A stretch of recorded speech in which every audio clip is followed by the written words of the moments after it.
Lyndon B. Johnson is very similar to Joe Biden. How are they the same? They're both Democrat socialists.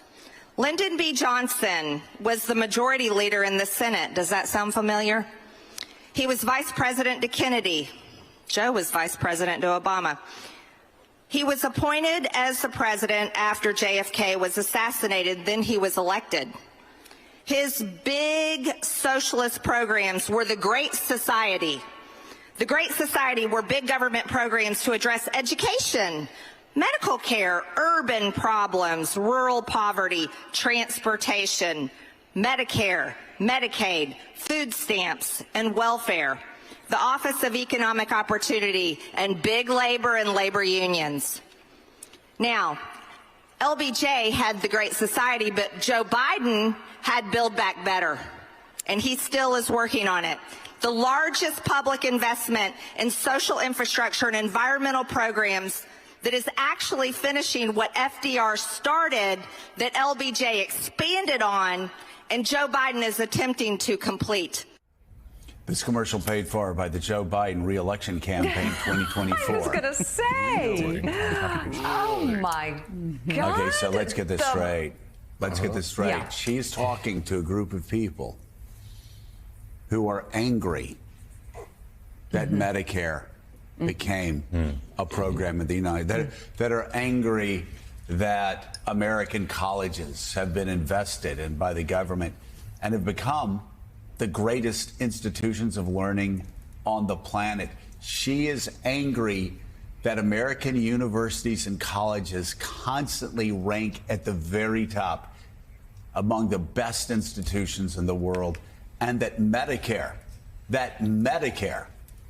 like, it now takes care of senior citizens. She is angry that rural hospitals and that nursing homes that your mom, your dad, your family members may go to are supported by Medicaid. So she's angry that the federal government has provided a safety net for senior citizens, for Medicaid, for prescription drugs, for she's angry that Joe Biden, I guess, Gene, she's angry that Joe Biden has now expanded health care benefits for veterans. She is angry that Joe Biden is trying to help the least fortunate American. I mean, seriously, it could not have been more of an advertisement for Joe Biden. Yeah.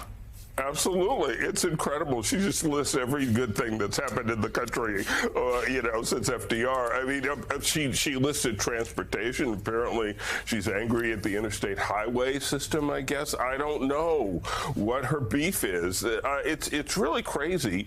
And so who are these people she's talking to? Who are these people in the audience who are going to nod along and applaud and say, oh, yeah, all that stuff is horrible? It might be a few people in her corner of Northwest Georgia, but I don't think she's going to find very many Americans anywhere else who are going to agree with her that all of this stuff is terrible and we need to get rid of, Medicare and Social Security and Medicaid and let's have crappy universities instead of what we have now.